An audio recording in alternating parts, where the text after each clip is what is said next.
What's up, everybody? I'm Blessed and Free. Welcome back to another episode of DOC TV. So you guys already know what it is on this channel. I like to bring people on that have done a lot of time in prison or jail to share their story on what that was like. But more importantly, that people that have done that, got out, and are doing positive things in their life. And today's guest is a perfect example of that. So that's why we got him on DOC TV today. For the people that don't know who you are, man, why don't you go ahead and just introduce yourself, tell them your name and where you're from. Shout out to Doc TV. Appreciate you for having me. Shout out to TBP Team Banky Pound. I am Banky Pound, and I'm from DC/Virginia. I'm out here in Virginia now. This is where I reside since I've made parole and got out of prison after 33 years. So 32 years straight in prison? 33. 33. Holy 33. Shit, bro. I didn't know that. Yeah. Damn. All right, man. Well, I definitely want to hear this story, man. So first off, though, shout out to Jay Williams. He's the one that, put us in contact. So I appreciate that, bro. Big salute to Jay Williams. Let's live life, man. Good dude, man. Real comrade. Yeah. Are you entertained? All right, man. So 33 years, man. So before that, though, what was life like for you growing up, man? Like, your childhood. Well, my childhood was DC. I grew up there. Filled with sports, a lot of athleticism. I was a football player and boxing.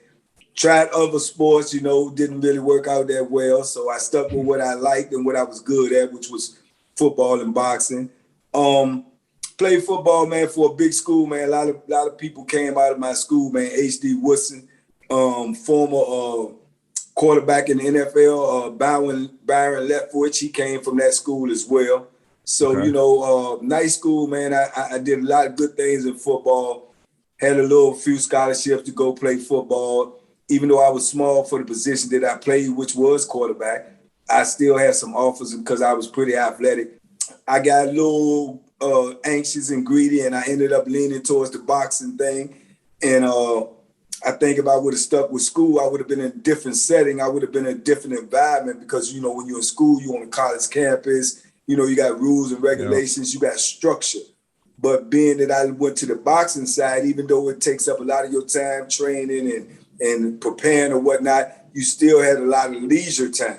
So within that leisure time was when I ended up, hanging out with dudes that I shouldn't have been hanging out with, doing things that I shouldn't have been doing.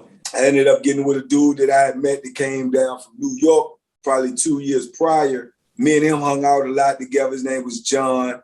And we used to hang out, just go down to Georgetown and other places in D.C. just to have fun on the weekends or whatnot. And I remember us being down there one time and we was out of money. We used to catch the Metro. They got the buses out there to go back and forth. So we got stuck out there one time with no money and no way home. And we started thinking about ways to get home. And he just brought it up in his mind, man, look, we just robbed somebody. Just out of the blue, just like casual as I don't know what. So I'm like, man, rob somebody, you tripping. So he was like, man, we ain't got to do. I said, we don't even have nothing to rob nobody with. He said, man, you ain't got to have nothing. You just act like you got a gun and people getting money up, Eventually, that's what, we tried it. It worked. He got the little money. We split the money up. And, that was the beginning of something bad for real. It was intoxicating and it was, it had a rush to it because we were so young, and it's like we're getting money, to have in our pocket hundreds of dollars, thousands of dollars for basically doing nothing. We won't hurt nobody. We was more or less scaring people, but we was getting the money. But in actuality, what we was doing was a dangerous game. It was very dangerous because we was robbing people, man, like pimps and drug dealers or whatnot. Damn. So we was playing a dangerous game at a young age and not knowing the consequences, not knowing, what could happen to us either in the streets or either with the legal system, So that was the game we was playing, man. And I was trying to, play both sides of the fence. I was still trying to be diligent to boxing and still doing what I was doing when I had free time, So I ended up doing it and kept doing it. John eventually had got caught doing something on his own. He ended up going through the legal system, man, and he got basically like a slap on the wrist. But his people sent him back to New York. And when they sent him back to New York, I never saw him anymore. So I continued to do what we was doing together, the habit that I had picked up with him. You know, sometimes I did it with other people. Sometimes I did it with myself. Eventually, that ended up landing me in prison. You know, I ended up being involved in a robbery with somebody else. And that robbery resulted in someone losing their life, unfortunately. I ended up going to court, first time ever going to court, first time ever being in some significant trouble, and gave me 2 life sentences, man, 115 years. And I ended up doing 33 years of prison time behind that charge right there. Damn. So when you're saying like you're obviously hitting licks and shit, are you guys like planning these licks out and they're for big money, or are you guys just hitting like anybody you see on the street? No, we won't plan nothing out, man. We was just basically taking it, you know what I'm saying, throwing our life on the crap table every time we went out there. We ain't know what we was doing. The pimps and the drug dealer dudes, man, we might watch them or knew who they was, and then we try to make a move on them or whatever. And to be honest with you, man, we was fortunate and lucky, man, to be getting away with the stuff we was getting away for, you know. And I remember eventually one time, man, we was out there and we was looking around to try to find somebody. And I remember one of the prostitutes out there who used to see us frequent out there, because we was young, so, you know, we was real noticeable. I remember her telling us, man, y'all better get from up here, man. People looking for y'all, you know, like they actually had some pimps and drug dealers out there. You guys were creating waves, man. yeah, you know, they was out there trying to find us and get us the business. When you got handed that time, how old were you when you finally got sentenced to that? I was 19, or when I actually got the time, I probably was 20. When I was in the jail, I was 19 and I turned 20 in the jail. Yeah. So you're 20 years old and you got sentenced to all that time, man. Like, especially nowadays, the younger generation are getting, 20 and 30 years. So like, what was that like for you, man? Did you think you were ever going to get out when you got that time? I was new to the system. I had never been in trouble before. So I didn't understand the politics of the law. I didn't understand the politics of prison. So I was sold a bunch of dreams that was untrue, man. I had a lawyer that was telling me that, if you got a life sentence, no matter what, life sentence, 2, 3, 4 life sentences in Virginia, he was saying, you go up for parole in 12 years, no matter what. So he said, if you go up for parole in 12 years, he said, all you have to do is go into prison, man, do your time, stay out of trouble. You're a first-time offender. 9 times out of 10, you're going to make first parole, and just stay out of trouble and keep your nose clean, and you're going to be okay. All untrue, all lies. Damn. You know what I'm saying? Every bit of it, you know. So I ended up never even going up for parole till after I did 18 years. You know, that's number one. And once I got in the system and started learning the system, it was also actual and factual that it was very rare that anybody made first parole. You know what I'm saying? So, and at the time, later on, I found out Virginia had the lowest parole rate in the country. Virginia was giving paroles out at 2%, the lowest rate in the whole country. So to actually see someone make parole was like a rarity. You never really seen people make a parole. So all of this stuff was like new to me because I knew nothing about it when I first went in. I'm going into prison, first time going into prison. I don't know anything. And then I'm not from the state. I don't know a lot of dudes that's in prison, if any. And it was just all brand new, man. It was just like an eye opener. It was like, shock, everything you could possibly imagine, And far as like, did I think I would ever get out? I had the hope in my head, but once reality started setting in and I started seeing how frequent people made parole or unfrequent did they make parole, it was a dim light in my head, Yeah. And a lot of people don't realize that, but when you're in prison and you're in a dorm and you're watching people at 30, 40 years fighting appeals, the wheels of justice, bro, roll slow. You know what I mean? Yeah. They roll slow. And in Virginia, they roll with a square wheel. Oh shit. Yeah, they really slow. How did you do your time once you got into prison? Like, because you know, some people go into prison and they're like, man, I'm gonna make a name for myself. And then some people go in and they're like, you know what? I just want to do my time and go home. What was your mentality when you went into those, you know, double life sentence? Well, by the time I got to prison, I was in the jail for a significant amount of time. So I was hearing all the stories about prison, all the stories about the characters and the players in prison. So I already had a mindset in my mind that when I went in, I wasn't looking for any type of trouble or any type of drama, but I wasn't accepting any either. You know, right. That just was my mentality. Plus, I got all this time over top of my head. I don't know how that's going to shake out. So my main thing was that no matter what, under no circumstances was I going to let anybody do anything to me. No matter what that took, be it taking a life or losing minds, I wasn't going to be harmed. And I just locked that in my brain. So I had made it up that whatever comes my way, I'm going to deal with it, and I'm going to deal with it emphatically and let the chips fall where they may. So I went in there with that type of mind frame. And when I went in, in the 80s, man, I went in 87. And Virginia's penal system was vicious. I mean, it was vicious, man. I've heard it gets crazy like it does in Florida up in Virginia. So yeah, it was vicious in the 80s, man. When I went in, and I went through receiving at a place called Southampton, which had the nickname Gladiator School, because yeah, they had all the little youngins in there, and they had the little cliques, the little gangs, and it was like mob. Back then it wasn't so much like gang, like blood, Crips and stuff like that. It was like mobs, like this mob from this part of the Virginia, right. This mob from that part of Virginia, and, like hometown type gang. Yeah, hometown type mobs, man. And they was like, they had a tennis shoe mob in there that if you had some nice sneakers, man, they was coming to take your shoes. That shit. They come to take your shoes, man, your commissary, your everything. You know what I'm saying? So that was like my receiving. I went in there and received.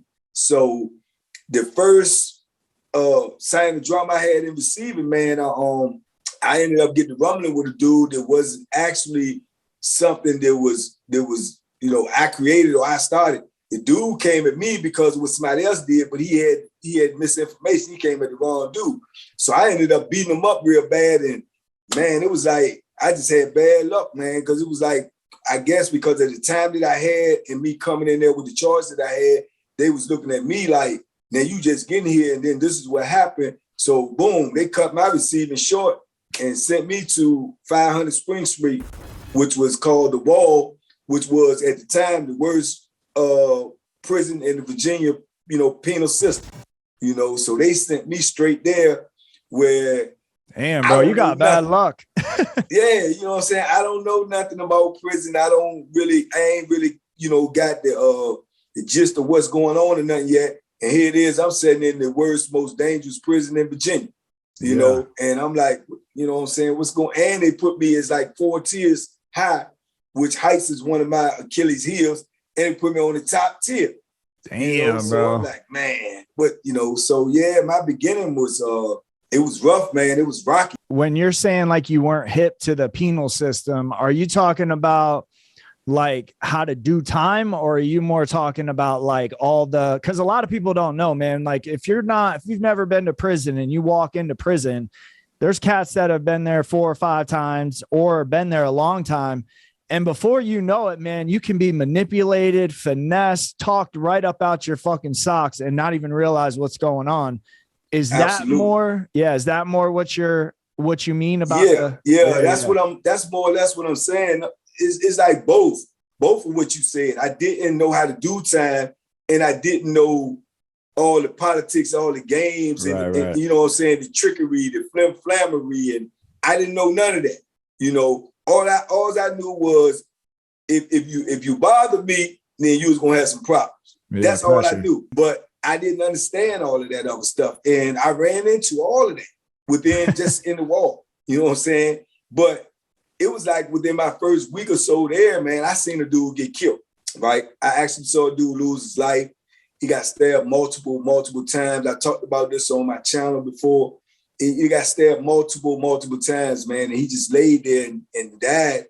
And it was no aid, no assistance, no officers coming to help him, nobody coming to save, So that kind of like really, messed up my psyche. And it also put me in like war mode, because seeing that and knowing now, not what you heard, not what you've seen on TV, knowing that this is actual and factual and this can happen, it just changed my whole mentality. Whereas okay, well, I know what I got to do, because I didn't want to see that happening to me, And if it did happen to me, it was going to be both sides. I wasn't going to just be getting killed, Yeah. So that just changed everything in the way that I did time for the rest of my life, man, and the rest of my prison sentence. That's crazy you say that, because on my second bid, I felt that feeling when I was in confinement and they were beating this dude to death. The guards were. And like, it's same shit, bro. What went through my head was like, you can't win, bro. Like, they can literally do whatever the fuck they want to you, and you are helpless. Like, you may be able to get off on one or two of them, but in the end, bro, they're in full control of your life. And that's a feeling that if you've never had it, you can't experience it. You know what I'm saying? Yeah. And I understand exactly what you're saying. It's something that, even though, like I say, during my whole prison sentence, man, 33 years, I did over 12,045 plus days, So I never got over that feeling neither that, like, I have no actual control over my life besides my own person.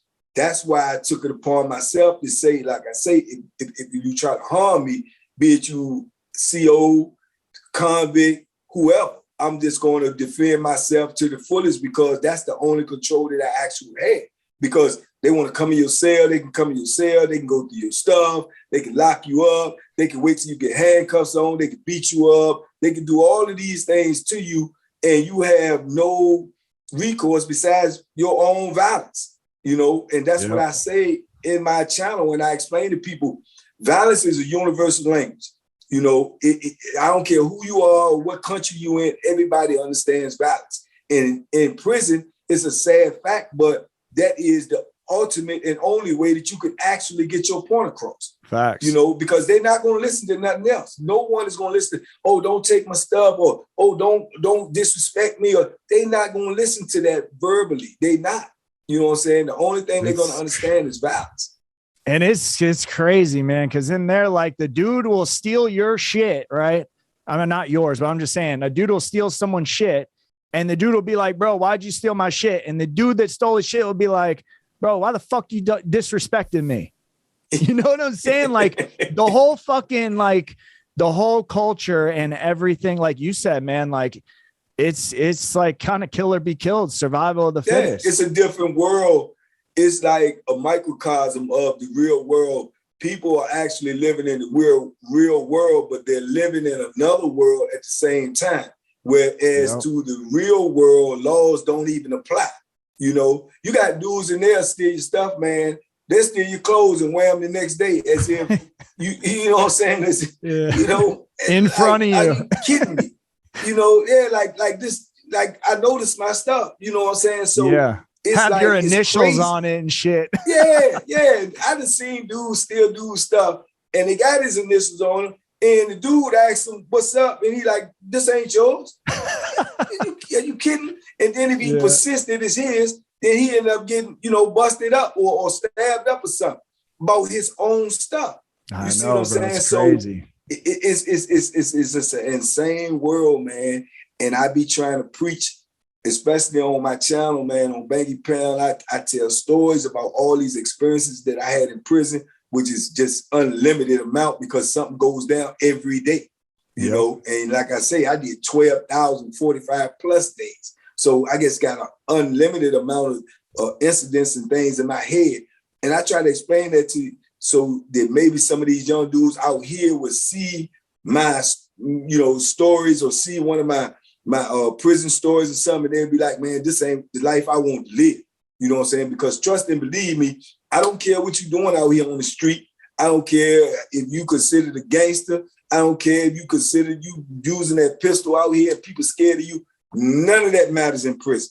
None of that. I've seen dudes coming there with bodies on top of bodies, 2 or 3 bodies, and come in prison and get cold taken advantage of. Because you ain't got no gun in prison. And the rules don't apply in prison. Clicked up with you, man, that don't make no difference. You can lose your life every day in prison. Out of your whole time in prison, man, if you had to pick, or just to tell the people watching that may not understand, what was the worst thing about doing all that time for you? The worst thing, or did you say worst date? The worst thing, like something you missed, something you had to go through, you know, spiritually, mentally, physically. Like if you had to pick one, what would you say it is? I could say like the worst time frame, man. I was already deep into my bid. I'm like, you know, like maybe 2009. You know, I ended up getting out in 2020. So you do the math for how long I was in. I ended up going up to prison, this new prison, because like I told you, Virginia was so violent, man, in the 80s and the 90s. They just had no control. They was just losing control of the prison. Dudes was getting killed and dudes was getting stabbed up with little to no consequences. Dudes was getting bodies, killing dudes and getting 10 years, 12 years. So you're talking about a dude that got 3 life sentences, 2 life sentences, a life in 50 or something like that. And he got to take somebody, you know, off this earth just to get a reputation for himself or just to make a point. That's of no consequence to him with the time he got. 12 years, 10 years. So that perpetuated the violence. You know, that's what made dudes so violent in the system, because it was little consequences. So the violence was so out of hand that they started to see it, because then it started going from the inmate to the officers. Dudes started, you know, attacking officers, stabbing officers, beating officers up. So now it's a problem to them because it's them and not us, right? And so now it affects them. Yeah, now it makes a difference to them. So they came up with all of this Supermax stuff, man, where they put the prisons in levels. So now you got, you know, level all the way up to level 6, which is the, like, you know, high security level prison you can go to. So they started building all these prisons, and they came up with Red Onion, Wallace Ridge, Sussex 1, Sussex 2, King Mountain. And these prisons, man, they had guns. They shooting you now. Well, none of these prisons in Virginia had that before, but these higher level prisons now, they got guns. They got lines. If you cross the line, you get shot. You get to fighting, you get shot. They got attack dogs. They let your dogs attack. Yeah, you know, you come out your cell, it's like red lines everywhere, 2 to 3 feet in front of your cell. You got to stand in front of your cell. You got to have your hands by your side. If you step across the line, they can shoot you. You playing cards, you get too loud, you slam the cards down, they shoot.